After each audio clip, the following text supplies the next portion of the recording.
Today on the show, we learn how to take our superpowers that we've learned from past jobs and past careers and utilize those and propel ourselves to the next phase of our journey. Today's show is sponsored by the book For You, From Me by Raj Daniels. If you don't know Raj, make sure you check out his interviews on this show I did for episodes 1 and 2. The book, it's a daily dose of focus. This is not motivation by any means. That's fleeting.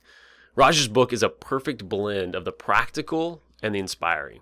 A clear vision of how you should be approaching life, presented in a way that is simple to take action on. This is how I start my mornings, with a quick lesson from Raj's book. It shifts my mind and anchors in an often new perspective for my day. And that's so important, because it's not what happens to us throughout the day, but how we interpret what happens and how we choose to respond. Having more choices in how we craft those responses is incredibly powerful. So head over to Amazon and grab your copy today.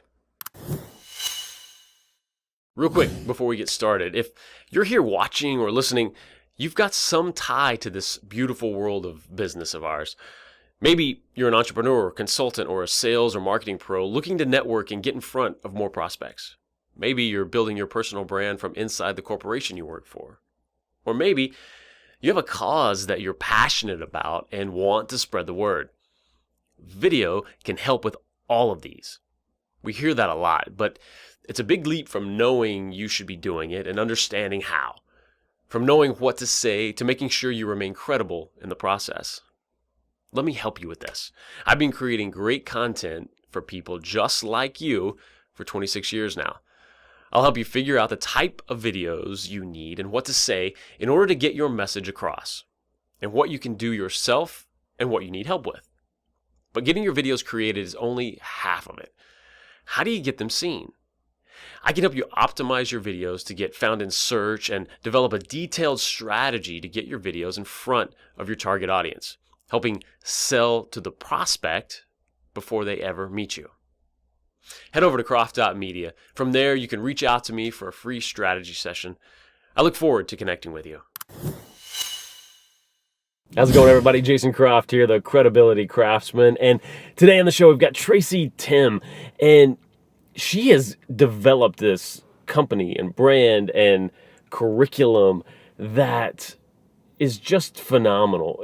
So many of us, I think, get trapped in certain areas of our lives, and especially when it comes to careers and jobs. And not only do we not know how to get out of where we are, but more importantly, we don't know where to go to. And Tracy's own journey has led her to this path to create all this that only she could create, because she's been on this winding path that she's been on, been in a job that would be so many people's dream job, working for a large bank in Manhattan, but that wasn't a fit for her. So that job and that role and how she felt in it and figuring her way out was really the start that's led her to what she's created today, which is pretty phenomenal. We go through a lot of her journey that's so many critical, important lessons all along the way that can be applied to so many of us, not just in jobs and careers, but in life in general. So without further ado, let's jump in with Tracy Timm. Good to see you. I know, I'm so excited. Yes. She's so excited to be here. She had no idea we were going to be in a car. It was in a car. Actually, you know what? I went and had lunch today with Josh McFall, and he was like, "Oh yeah, that show in the car," and I was like, "Oh, no, not that one." Not that show in that car. Yeah, I love it. Ridiculous. I know. So I recently ran into Tracy at Erin Smith's Entrepreneur Summit, which was fantastic. Your presentation was fantastic. Thank you very much. That was a fun speech to give. It was a good room. It really was a good room. It was a good room, and honestly, because I know we talked about this afterwards, that you can tell people who are just in it, when they're giving that presentation, and everything was just so, it comes across as effortless and natural and awesome. And Thank you. Just a great thing. So what exactly right now, I want to go back and dig into stuff, but right now, what is your specialty out in the world? Okay, so there's two things that my business does. Yep. The first and probably the foremost and my greatest passion, honestly, is working with young professionals and helping them to find work that they love sooner in life so they Nice. can have a greater impact later. And that was born out of a personal misery moment for me because my very first job out of college, I absolutely hated. I had a behavioral psychology degree that I loved, and I had a job in finance that did not serve me. So I was at a bank, a large investment bank, living right outside of Manhattan, and Which sounds awesome. Oh, listen. I worked on a sales and trading floor. I was trading, millions of dollars of debt every day. I had an expense account. I had a car service. I had cool clients in the city, and I could take them out to awesome dinners. And we would go really awesome. We'd go to like big tennis matches and baseball games, and I mean like everything that you think you want out of a job. Right. All the cool, fun stuff. And yet, the majority of that job, outside of those fun, cool perks, was sitting at a desk surrounded by 4 computer screens, all with like Bloomberg or spreadsheets or, email or whatever on them, and doing, trades and stuff like for 12 hours a day. Oh, so you're in the chair. Yeah. If you're ever up from the chair and you miss a call, you're screwed because I was a salesperson, and that means somebody was going to trade somewhere else, so the bank's losing money, and I was getting yelled at by angry people all day long. Like, that was my life for 2.5 years. Wow. And So how does this, because I know that I had the insight on your background a little bit, but how did you end up there with the behavioral psychology degree? And oh, this is a good one too. So, okay, I was really fortunate that I had great grades in high school, and I got recruited to play a sport in college. So I ended up going to Yale and Very playing nice. softball. Fantastic. Which is an awesome opportunity. I learned a ton there. I got to meet cool people and work outside. I was born and raised in Flower Mound, Texas, so I had my eyes opened a little bit. Nice. Yes. And really learned quite a lot about humanity. But I studied behavioral psychology. Okay. That was the first time I'd ever gotten to study anything outside of kind of the normal, science, history, whatever that you study in high school at a public school. And I loved it. I fell in love with it. I had known for a long time that I always loved people and their stories and whatever, but I didn't know how that could translate into a field of study or work. Sure. And so I figured out the field of study part, didn't figure out the work part by the time I graduated. And so I remember going to even, our career services people and saying, hey, like, I have no idea what I want to do. Like, here's what I've done. And I had done some sales in the past, the jobs you have in college or whatever. Right. Like, I sold Cutco knives for 2 summers, made a ton of money. Nice. Learned how to sell, which is a good skill. Oh, yeah. But yeah, that was not my calling, to sell knives forever. So, so I went to them and said, hey, here's what I studied. I love it, blah, blah, blah. And they were like, what you should do. And I'm like waiting, like, what should I do? And they're like, well, you were an athlete and you like psychology. You should be a sports psychologist. And I was like, lady, if you think I hadn't thought of that and then came here and asked you to figure that, like, are you kidding me? What are they paying you? Like, And shocked. she was out. Like, that's what she had. That was all they had. And it was shocking to me that there wasn't even like a behavioral assessment or like a test I could take, a book. They didn't recommend anything. They just said, good luck. Right. They just said, what do you like? And that was it. Yeah. It was so strange. And so I just remember thinking back then, like, well, crap. Like, I don't, is this a swearing show? Of course. Can I swear on the show? Okay. It's Shit. It's I did not know what I was going to do. So Yale also has kind of a culture where there's a lot of competition among the students, and you have to get a job before you graduate. It's like a thing. Like, it's your new status symbol. It's no longer like, I have this, and this GPA. It's like, oh, I got offers from McKinsey and Bain, and I'm trying to make a decision, and stuff like that. Right. But meanwhile, it's September of your senior year. So, like, not only do you have a whole other year of school where you write your, at Yale you have to write a senior thesis, which I don't think a lot of schools make undergraduates do, but even that could be a part of your field of study, whatever. So there's so much more time, but there's all this pressure to have it figured out. So there's this massive career fair in September every year there. And they bring on everybody, all the usual suspects that you think like a Yale grad would quote unquote want or be expecting. So we've got all these consulting firms, tons of banking and, investment banking, et cetera. Grad schools like MBA programs, Fortune 500 companies. And then surprisingly, a large amount of NGOs, like a lot of Peace Corps and whatnot. Like a pretty big contingent of Yale will end up just moving to Africa and like saving babies, and that's pretty cool. Yeah. And then a lot of politics. Like a lot of people go on to work at Capitol Hill and DC. Makes sense. Okay. So there I am, and like, you know, I have these big 6 options as I see them, and I'm walking around like, I don't know if I want to give my resume to Anheuser-Busch, but here, since you're here, like, Abercrombie and Fitch, like, it was just this really awkward thing where, like, I had no idea what I wanted to do. Yeah, they were all looking for me to be super excited about what they had to offer, and I was like, I don't even... And you're hoping just to see something in the sea of all this. That's inspiring, right? That's like, oh, that sounds, you know, but no, it's booth after booth after booth of the same thing. And so at the end of it, I'm like totally jaded. And now I feel even worse. Right. And my friend Holly at the time had just come back from a semester in Scotland. She'd studied abroad. Yeah. Nice. So she had been walking around and she saw this bank called the Royal Bank of Scotland. And so she just went over to talk to them thinking there would be Scottish people there.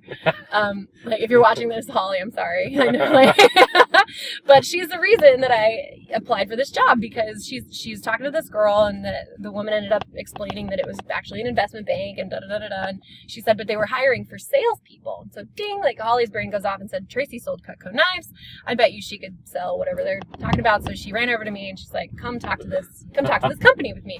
And so that's when they give you the spiel on, we take our clients to tennis matches and baseball games. You have an expense account. I eat at awesome dinners, blah, blah, blah, blah, blah. Like, it's a cool lifestyle if that's what you want. But I didn't know that was not what I wanted. Yes. And honestly, and this makes me look bad, but it's the truth.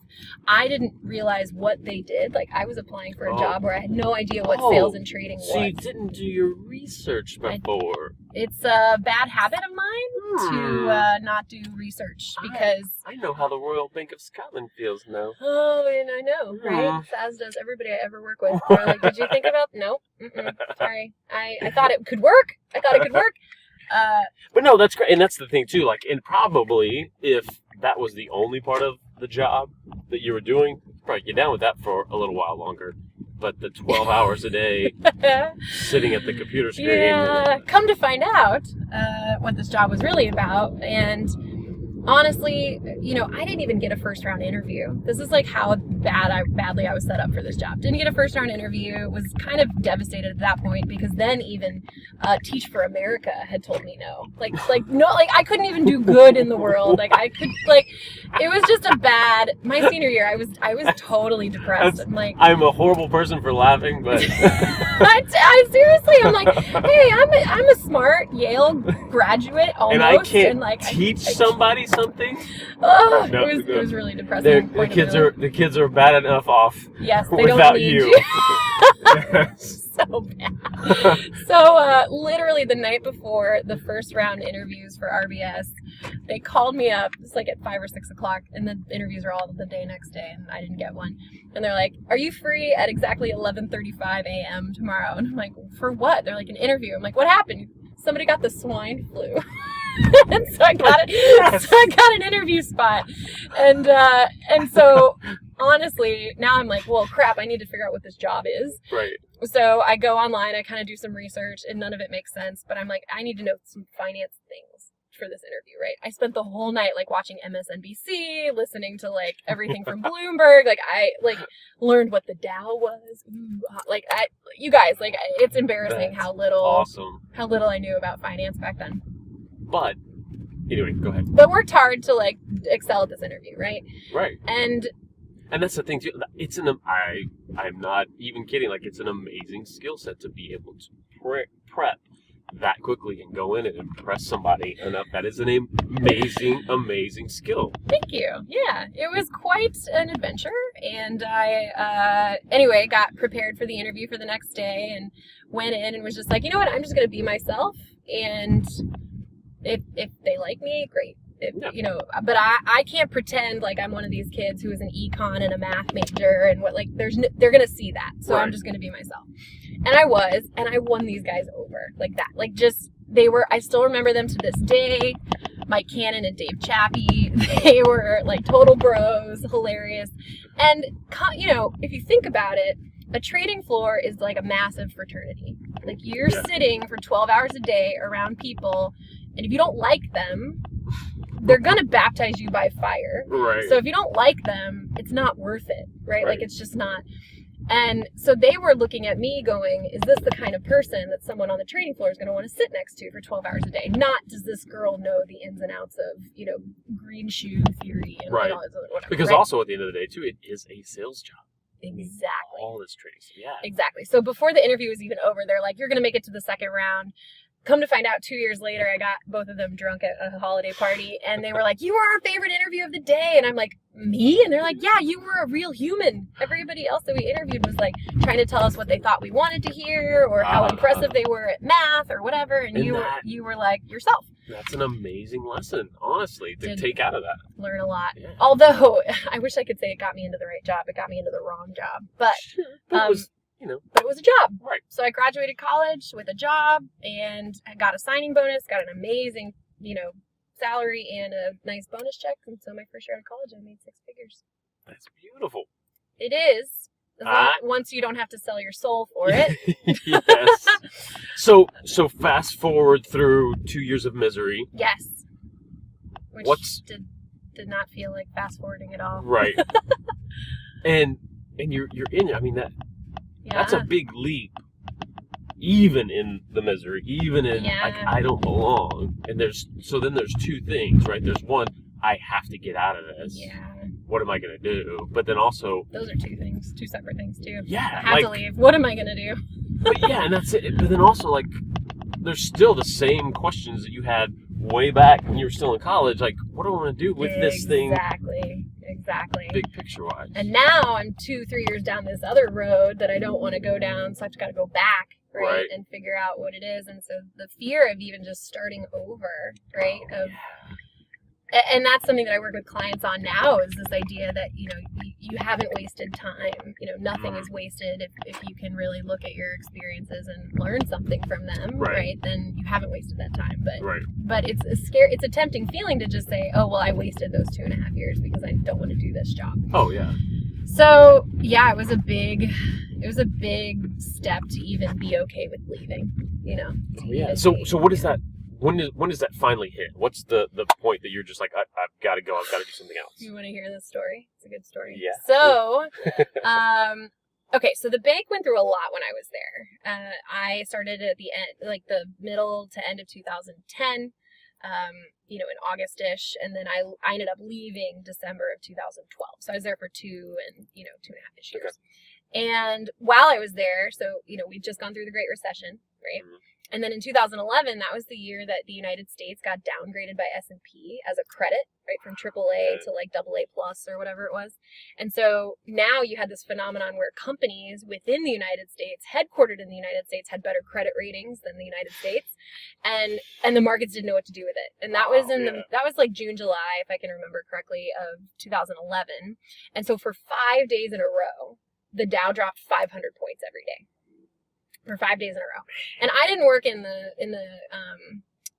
equities side. I was in credit, which was bonds and loans, and particularly high yield or junk bond credit. So that was like failing companies, defaulted, like the Toys R Us, if you will, of like back then. Right. And we did trade Toys R Us back then. I think we could have seen that one coming. Right. But anyway, which is so sad. So many people aren't going to know Jeffrey. Did you go in? I went into one of those stores just recently, a couple of weeks ago. Oh, it was so sad. Like empty shelves and stuff. Yeah. Oh, so sad. No, that's like a diaper commercial. What's the? Do you remember the? I don't want Jeffrey? To grow up. I'm a Toys R Us kid. Yeah. There's a million toys at Toys R Us that I can play with. Yeah. Although now there's not. Yeah. So sad. Anyway, so our desk, people were just like unloading positions, freaking out, buying and selling crap. We had no idea what was going to happen. We didn't know where the bottom was. Like it was like by noon on Tuesday, we were all exhausted. Like we just sat there and we're like, I'm a zombie. So what ended up happening with RBS specifically was the bank took a bath. Okay. And lost a bunch of money, from what I can tell, and was going through a couple really hard quarters. And I think that they had probably already started the idea that they were going to exit the United States, perhaps, which who knows, right? If that's really true or Sure. not. But the long story short, the result on the trading floor was that by the time November rolled around, massive layoffs. Like we lost a quarter of the trading floor completely. So 900 people, like a third of those people were gone. Wow. And then, let's see, a quarter of the trading floor, a third of the credit desk as a whole, which was high yield and distressed and, oh my God, bonds that are good. I sound like an idiot. It's better than high yield. Like high rated credits, and then, like Walmart and whatever. Sure. And then, wow, this is a blue- good time blue to chip- have a, blue chip. sure, those are stocks. Yeah. But I don't know what similar, we're yeah, similar things. I sound like a dum-dum. This is why I don't work there anymore. S&P, Yes. NASDAQ. I'm just naming anything. Buy, Yes. sell. I have no idea. So anyway, we lost a third of the credit desk. We lost half of our high yield sales desk. So literally, like my boss walked down the middle of the aisle of all the salespeople and just like tapped people on the shoulder, and people were Like gone. Duck Duck Goose? Yes. Oh my god. And then they were up and gone, and 2 minutes later their screens went black, and 3 minutes after that somebody from HR came crawling in and like emptied their desks, and then they were never seen again. It was like The Reaping. It was like something out of like a what's his face, Kirk Cameron, like the Left Behind, like poof, they were gone, and like we were the ones left behind. It was devastating. It was that's how layoffs happen at Wall Street, in case you wanted to know. So Yikes. it was. That's the way you get the troops going too. Yeah, right? so that had happened in 2011, and so they consolidated our desk with another desk, the distress team, and it was run by a trader, and so that was difficult in and of itself.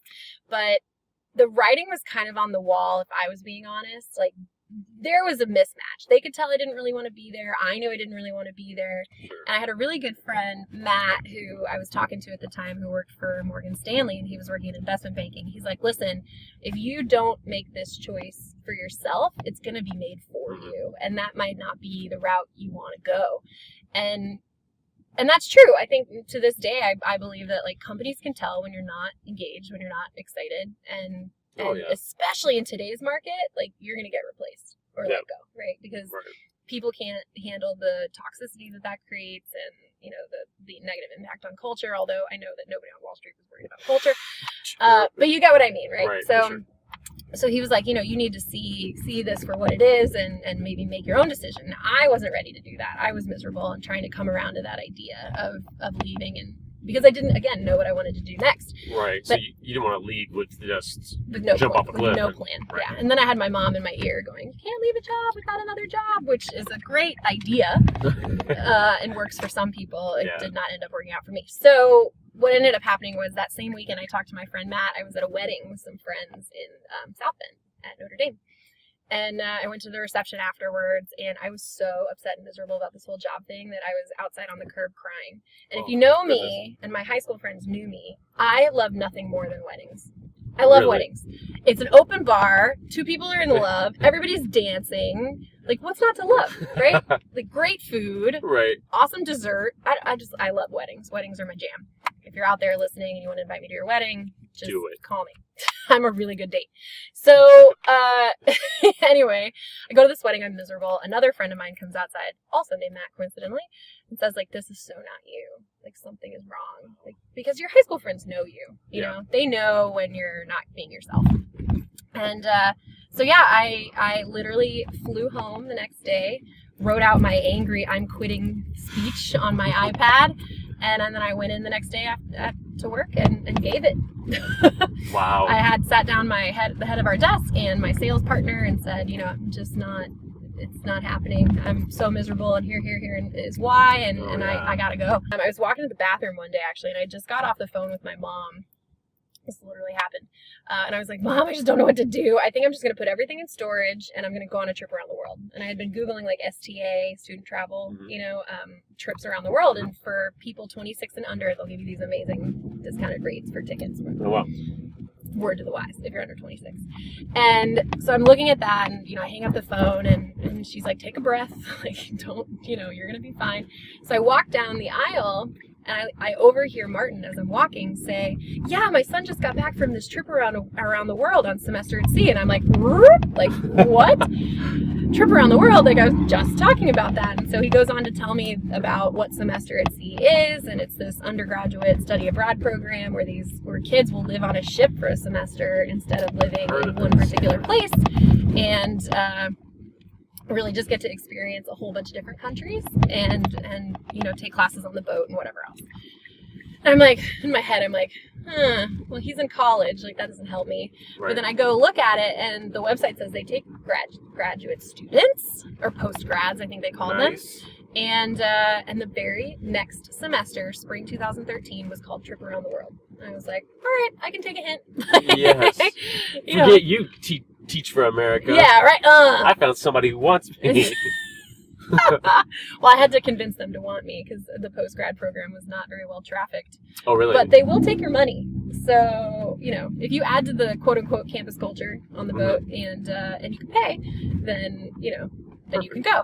And I had, this is a funny story too, I had squirreled away a ton of money. Like, because I knew I didn't want to stay there. I was like, oh, you guys are going to Nobu? I'm going to eat leftovers at home, like, and save that. Yeah. So by the time I left, I had saved a good chunk of money, and I had a great amount in my 401k, so I was pretty well taken care of financially. But it was still, the idea of leaving without a job was still really scary. Of course. Because you're growing a life, right? And you're told your whole life, like, to take care of yourself. And I was an only child, and I felt like I owed that to my parents, the whole nine. So. Oh yeah. I ended up calling up their financial aid office because, as far as FAFSA was concerned, the government was not giving me any money. They're like, you've made six figures multiple years in a row. Like, screw you don't do right. But this was a nonprofit that runs Semester at Sea, so it's private. So I called up their financial aid office and was like, I have X. What would it take for me to get to Y? Like, I could pay for, I think it was half of the investment for the program. And she was like, okay, well, we have a couple of scholarships, so why don't you go on there, apply? And so I applied for all 4 of the scholarships that they offered. I received all 4 in various amounts equaling exactly half of the cost of the trip. That's perfect. All because I asked. Yeah. All because I asked. And I found out literally like 24 hours later. So as soon as that came through, I was like, I'm going. Right? Oh, yeah. Like, I'm definitely going. Because the idea of paying for all of it and being at literally almost at zero was really terrifying. But paying for half, I was like, I can stomach that. Yeah. But still, you make those payments every month and you're like, oh, God, is this the right thing to do? Ouch. But I knew I would regret not doing it. And I knew I would regret leaving without any idea of what I was going to do next. So you jump into that. What was that like? Amazing. Can you imagine? I mean, you're living on a boat. It's basically like a defunct cruise ship. It's got 7 stories. It's got a pool at the top. And every day you're on the ship, you take a class. So we had A and B days. So like half my classes were on A days, half were on B days. And then anytime you make port, Hawaii, Japan, China, Vietnam, Singapore, Burma, India, South Africa, Ghana, Morocco, Spain, like, you're just there for like 5 or 6 days. And you can travel, you can take excursions, you can do whatever you want. It's amazing. Wow. And the reason that the real reason that I ended up making this a viable option for myself and kind of convincing myself that it wasn't just this like, total revelry and whatever, that I could maybe get a job from it, was because there was, for that particular cycle or semester, there was a social enterprise incubator that was traveling with us. Oh, very So cool. This incubator that was focused specifically on for-profit companies that were doing some kind of social good. Mm-hmm. And there were 12 companies going through that cycle, and they traveled with us too. So everywhere we stopped, Cambodia, Hong Kong, like you name it, new mentors got on the ship and old mentors got off the ship. And the mentors for this program were outstanding. Like the Archbishop Desmond Tutu was there for a couple months. Tom Chi, who invented Google Glass. Jeff Hoffman, who is one of the co-founders of Priceline. He's worked on UBID. He's been a part of all kinds of cool stuff. Just all these heavy hitters kept coming on and off the ship. That's and so incredible. we were, and I was enrolled in the class that was really closely involved with the incubator called Global Sustainable Entrepreneurship. That was the name of the Very class. nice. And all we ended up studying was design thinking, because the guy who was running the class was George Kemble, who was the founder of the Stanford D School. Which, honestly, if you haven't looked into that, you need to. It's amazing. It's this really cool design theory and design thinking school that sits above all the grad schools. And so if you're like an MBA, you can elect to take courses within the D school to like iterate around an idea that you have for a business or something like that. It's super cool. And really like woke me up, because I had been in a job where I was surrounded by other people who were miserable.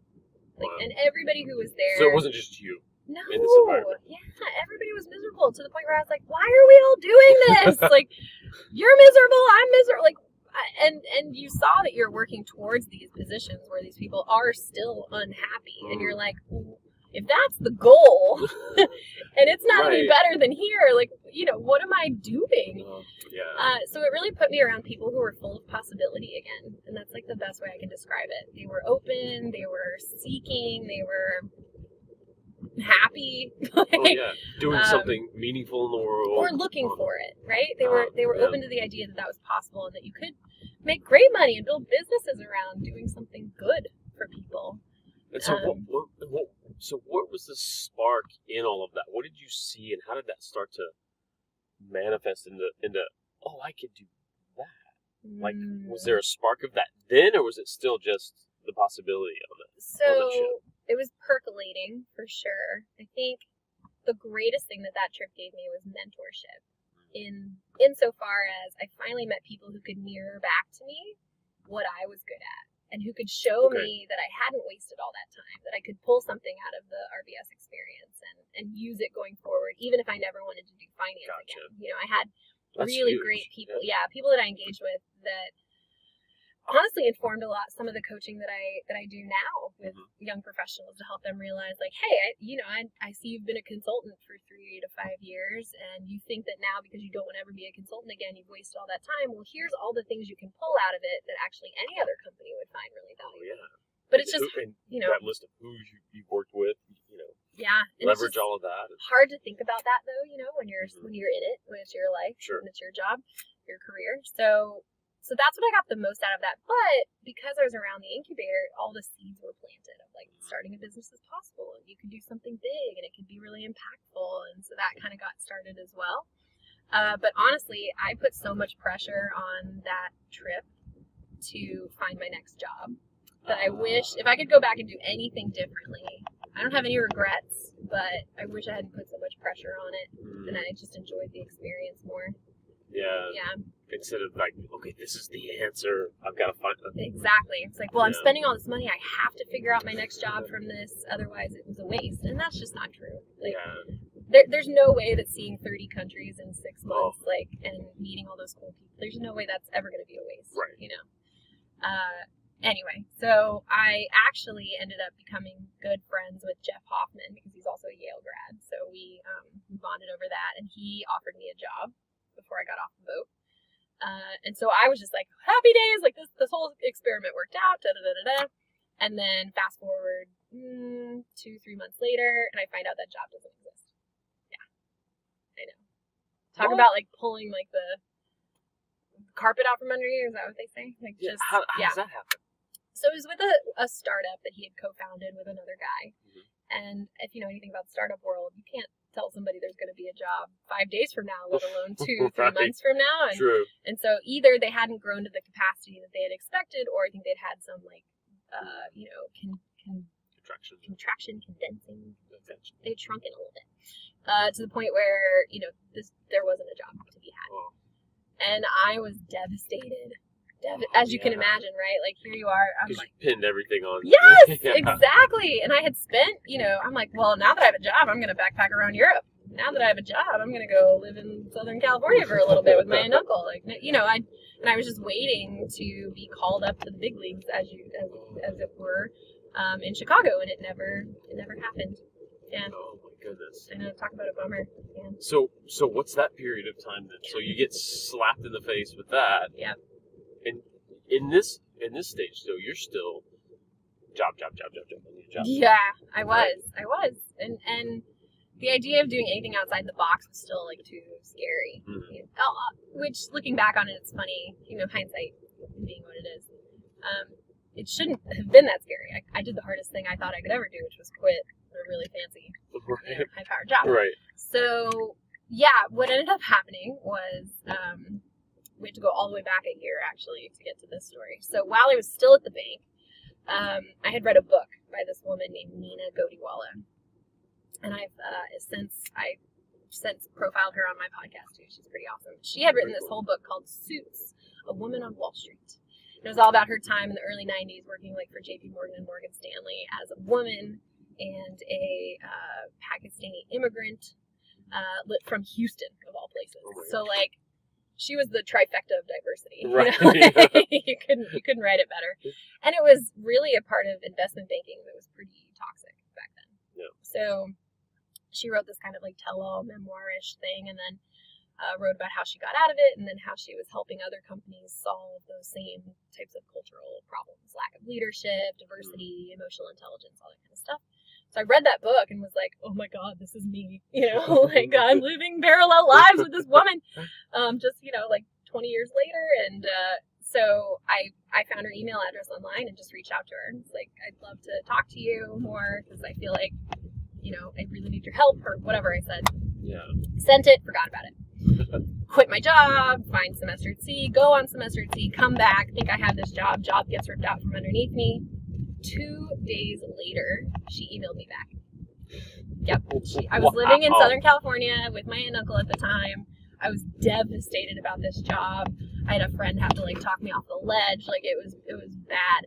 And she emailed me back, and her email, I kid you not, said, hey, I'm so sorry I missed this email. I had a baby this time last year, so I'm just now getting around to all these old emails. I'm like, who does that? Like, who even goes back a year to old Eve? Like, I was beyond shocked that she did that. So I was like, this is fake. Like, I gotta call this woman.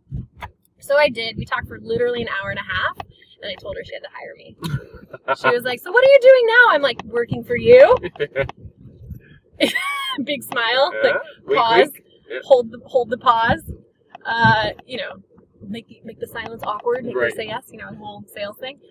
And she's like, you know what? Yeah, I could use some help, because this book had gone off, it gone really well, and so she had started speaking a lot after the media that she got about it, and then companies were saying, hey, like, if you speak about this, can you help us solve it? Training, etc. And so she was building out the training side of her business. Awesome. Meanwhile, I had really discovered that my passion was working with people and on people, and so I was gunning towards the personal and professional development kind of world. I just didn't know what that was going to manifest in yet. So I had done informational interviews at like the Googles and the Facebooks of the world that have cool, progressive, people departments. Yeah. And thought like, yeah, I think I could do something like that. And so here was this opportunity to move back to Texas, because she was based in Houston, and work for her. So I did that. That is awesome. Craziness. And that, see, the other thing that the 2.5 years of misery gives you, though, but it gives you credibility, even though it's way off in left field. Yeah. And even now, when you're on stage, you're talking to a new prospect or client, I've done this, and that alone, you're just like, it's just a level of like, oh, it really is. Whether you deserved it or not, yeah. Exactly. There's a level of perception in that. Yeah. That's huge. That alone makes it worth having gone through it. Yeah. And so it allows you to, and also allows you to sort of feel, okay, I can talk to this lady, I can relate to this lady, and put myself in there. Like, I know I have value. I know I have something to offer her. Yeah. And to jump in and do that. Yeah. So you take off. You jump in with her. Yeah, so I moved back to Dallas, worked for her remotely. She was based in Houston. And I was like person number 2. Like, and she was paying me next to nothing hourly, via check. to, help her grow the business.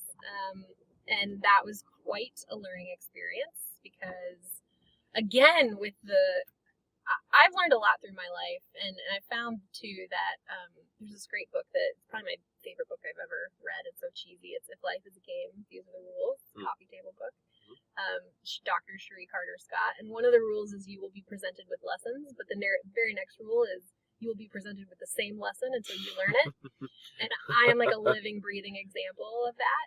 I got you there. Yeah, Because damn it, if I don't get the same damn, rule presented to me all the time, and I just need to learn. Yeah. But it happened again, right? I immediately start making like unresearched, fear-based decisions. Like, I'm afraid to be living at home for too long, so I moved in with a roommate before I did enough research on what I could afford and before I did enough research on the roommate, and was unhappy again. And then I realized I couldn't live off of what I was making with her, so I just like scrambled and got into all these other jobs. I worked at Lululemon seasonally, selling pants, yoga pants, expensive ones. I worked at, oh God, I did so many online jobs, like freelance writing. At one point I was writing online textbook content for a company called Boundless. And apparently I was I was writing the psychology textbook content, which I'm like, I'm not a psychology professor, but I have a degree from Yale, so like that makes me, just all kinds of stuff just to like make ends meet. Because at the very least, I was always determined to take care of myself. Yeah. Like, you know what, I'm not going to ask people for money unless I have to, and every once in a while I did have to, but I was really like proud in that sense, and so I got a job. I started waiting tables at Nick and Sam's Grill. Very nice. I know, super fancy. Good spot to do it, yeah. And that lasted like a month. I was a terrible waitress. But again, getting really scared and getting really nervous about not having like consistent healthcare and not having a plan, and looking around at all my friends who are like, when are you going to get a real job, or when are you going to figure this out? And so I went back into that fear mindset of like needing to impress other people, needing to have something that looked normal and looked secure. And I thought that would give me the feelings that I was looking for, the security, the fulfillment, all the things that I had been searching around for, but wasn't getting from this remote type of work. So, I had a really good couple of heart-to-hearts with some friends, some family, and I came to this realization that all these little seeds along the way, all the things that had happened to me, or I had learned, or I was naturally good at, or the people that I'd come into contact with, all of that was preparing me for this final lesson of like, do the thing that you've wanted to do all along. Like, go do it. And I knew that this was a problem I wanted to solve, right? I knew that I wanted to help myself and then help other people find something that aligned with them, something meaningful, work where they could be rich in every sense of the word, and that they didn't have to sacrifice their mental and physical health to make six figures or to do what society said success looked like. Like, there was a better formula. Right. I just wasn't allowing myself to live it. Right. Giving yourself that permission. And it's a few things that come in there though too, because there's also you also didn't really have something to point to either. Just like it's that really hadn't come into play either, because nobody was doing it. Yeah, my that wasn't like a cookie cutter job or a role that I already knew existed. It was starting something on my own, right? And being, that being an unknown was hard to discover, and I don't have anybody in my family or my past who did entrepreneurship, who ever started their own thing. My mom's been at the same company for 28 years. 28 years. And she's like, I can't help you. like, if you don't want to be in IT for the next 35 years, like, I can't help you. I'm like, I love you, Mom. I know you can't help me. It's okay. Find it somewhere else. So how does this formulate? So you finally sort of like, I'm listening, take the lesson, you give yourself permission. How do you start? What's step one in that? Like, how do you, like, I'm going to do it. Yeah. What am I doing? Right. Okay, so step, 0 is deciding to do it, right? Like, the permission part, the it's possible for me. Yeah. Other people have done harder things, like whatever you need to do, right, to make yourself feel good about the decision. Right, and have it be, not to take that lightly, like that, like when you really have to decide, not just like, oh, I want to do that, like, I'm doing that. I am doing that. And so that happened September of 2014, the decision. And the first thing that I did via some advice from an online course that I'd purchased, a couple other things, was research. because, hey, guess who doesn't normally do their research? And so I started to look into, other people who had started businesses and what that looked like. Other people had started similar businesses, whether that was coaching or, teaching people something, right, Sure. in some capacity. So it didn't have to be exactly what I was going to be teaching. But I had learned from several mentors ahead of that you are what you call yourself.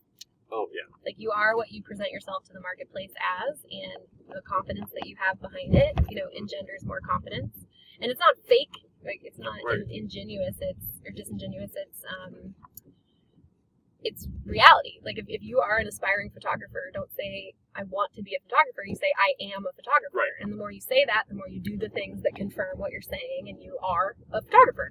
Right. So I just started calling myself that and started doing market research, not only on what the first couple of years would look like, but also what do my clients really need. So I was reaching out to anybody and everybody I knew in my age bracket, maybe a little bit older, and finding out what they were really struggling with when it came to their career. And a lot of them voiced concerns around not knowing themselves very well. Like, I know myself, but I don't know how to put it into words. I don't know all these other, things like that. And I thought, well, okay, some type of assessment could fix that. So I started looking around at a couple different assessments, one of which I ended up falling absolutely head over heels in love with because I had the psychology degree and because I have the kind of mom that was like, here's what color's your parachute for Christmas, Right. We were all about that stuff, which is ironic that all of that prep as a child left me not knowing any idea about what I wanted to do for a career, but the foundation's there that gets in there, I think. Yeah, exactly. Yeah. Or that there are solutions, or if there aren't, you can create them. Right. Or that people had done that in the past for different generations. Mm-hmm. It had worked. So I found this behavioral assessment called the Predictive Index, and I ended up. And I think you were found that and really digging into that when we first met. Yes. Gosh, a year or two ago. Also, I wonder if I hadn't just started the podcast when we met too. Yeah, I'm not sure. I don't know. Anyway, I know, now I'm trying to think back at how we. I do remember seeing your interview with Nick Kennedy because I was working with him at Rise for a little while. Okay. Yeah. So I found this behavioral assessment, fell absolutely in love with it, just wanted to figure out how to use it in my business, and actually realized it was going to be a great way to bridge finance my own business. Because very immediately I was offered an opportunity to start working with companies solving the opposite side of the same problem, which is if young professionals are looking for great work and places they want to love and jobs they're really engaged with and fulfilled by, there are presumably also companies looking for awesome employees, rock stars who are going to grow their bottom line, right? So their struggle, though, was figuring out how to identify who those people were. Because companies really struggle to attract and engage and retain awesome people. And so I started working with this behavioral assessment, basically to learn that company side, because that's the side, that was the only piece I didn't have, right? I knew where you could screw up in your career journey. I knew how to identify what your core values are and how to identify what you're awesome at, and then how to take from what you've done previously. I was a great networker naturally, so that didn't, I didn't need to learn that component. Now it was the navigation piece that I needed some help with. And so that work with those companies ended up funding the business so that I could really, focus on them probably 80% of my time. And then with 20% of my time and energy and effort, it was usually outside normal working hours. I focused on growing my young professional focused business. And that's 3.5 years ago. And it was just around January of this year that I decided to switch them. Because the 80-20 just immediately got switched because I'm at this point with my corporate business where that's kind of churning on its own. I get warm leads coming in. I don't have to do as much because you plant enough seeds over 3 years. Literally last week I had somebody email me and say, hey, we talked 2 years ago. I think we're ready to move forward now. I'm like, oh my God. If I had been waiting on that, God help me. Yeah. But that ended up, that's been going really well. So I kind of put that on the back burner. I can just take care of the people that I already have and kind of nurture the warm leads that come in. And that's plenty to live off of and enough for me to leverage some of it to now grow this young professional side. So we've been able to really move the needle exponentially this year and built a digital program, launched that, had a beta class go through it. It was really, really successful. Now I'm bringing on 2 new nth degree certified coaches that are going to help me grow that program and that side of the business. And we're off to the races, I think. I'm really excited. And how are you getting the word out more about like just networking one by one, speaking, all of that? Is it? I will say that it's been extremely, surprisingly difficult to nail down where frustrated 25 to 35 year old burned out young professionals are hanging out in mass, right? Like they don't have groups for that, bridges? You know, it's not like there's no AA for like, you know, these people. So you have to go where they are. And for most people, when you're miserable, you're spending like a lot of time doing non-worky things while at work. So a lot of Facebook, a lot of like barstool sports, a lot of, you know, whatever. So tapping into those networks is important. And then, you know, becoming a media presence, I think, is really, really a big deal. But the speaking side is hands down the most effective, because you immediately start to grow a relationship with people when they see you speak. They see you as an authority figure in a subject. And if you tell your story in a way that's compelling, that aligns with them and what they're going through, they can't help but say like, oh, maybe she can fix it, you know? Oh, yeah. And I can. The fun part is, like, this course freaking works. Like, it takes 8 weeks. Like, I can take people who've been miserable at work for years, and 8 weeks later, they will know what they want to do, why they want to do it, and how to get it. Like, they will literally have that clarity, like, that moment where you're like, so right before I got in the car, right, I had this testimonial call with a client who just got done with the course, and she's like, it felt like the sun had opened up through the room and it was shining down on me, and like I just knew. And she's like, now I know. Now I have all this clarity and I can actually go do it. Like, you know that feel, like, that's incredible. Have you ever had that feeling? Oh, yeah. Where you just know something is right and for you, and like, and when you've never had it, and when you're in a job that you're miserable at, you think you're never gonna have it. And for me, it's usually, stupid. Like, you know what I mean? Like, it's just like, oh man, that took, because once you're shown it and someone holds up the mirror or something happens, it's just like, oh yeah. Yeah. I knew I should have done that, like, 40, you know, but it takes that help. And I've been helped enough in that way to forgive myself a little bit. Yeah. But it is that. It's an amazing feeling. It really is. So that's incredible that you've got this down and together. It's fun. It you know, it was a labor of love. I learned it a lot through stubbing my own toe along the way, and a lot through the epiphanies that I had along the way. But I always like to say, like, I tell people, like, for 8 weeks, and you know, in 8 weeks and for this nominal investment, you can learn what it took me 5 years and several $100,000 to learn. Right. You know? But honestly, that's really true. And I mean, you joked earlier about, you know, starting this when you know, lost your job and all that stuff, but that's who they want to learn from. That's who anyone wants to learn from, is someone who's gone through this and has that story. Yeah, thanks. It's huge. Yeah. It means a lot. And what's been fun for me is that it's a way to make that story valuable when otherwise it might not look like it to me or to anybody else. Yeah, and that's a great point too, and I'm sure that's kind of what you're helping people with as well, is that those X amount of years, you could throw them in the trash. Like, seriously, like what you do next. We all do that. Yeah, is up to you. Here's how you turn it into something, or you throw it in the trash and you wasted it. You're empowered. You're right. You get to choose, and for me, I choose, and I talk about this all the time. Probably almost in every speech I give, I talk about regrets, because I don't want to ever regret anything. Yeah. And that might not be a realistic thing. Like, we're always going to put our foot in our mouth or whatever. Sure. But what I realized through all these mentors that I met, and then through the study of psychology, and then even in my own life doing things poorly, you'll never regret doing something more than not doing something. Right. There's science behind that. There's social proof behind that. But intellectually, we can understand that it's literally psychology. Like, your brain wants closed loops, and when you don't do something, you don't have an end to the story. And that's why whenever you don't say I love you, or you don't take a chance on that job, or you don't start that business, or you don't, you know, call a friend that you missed or whatever, and that's why the what ifs and the coulda, woulda, shouldas and whatever last forever. They literally last your whole life, because the brain, even though it knows intellectually that an end is never coming, it wants to close that loop. Right? Does that make sense? Oh yeah, that's the source of more pain than anything. Yeah, than So then, I tell people that all the time, and they're like, "Oh my God, you're right." And it's really empowered a lot of people that I've worked with to then make what otherwise look like the hard decision look really, really easy. Because people are like, "Oh, you're so brave."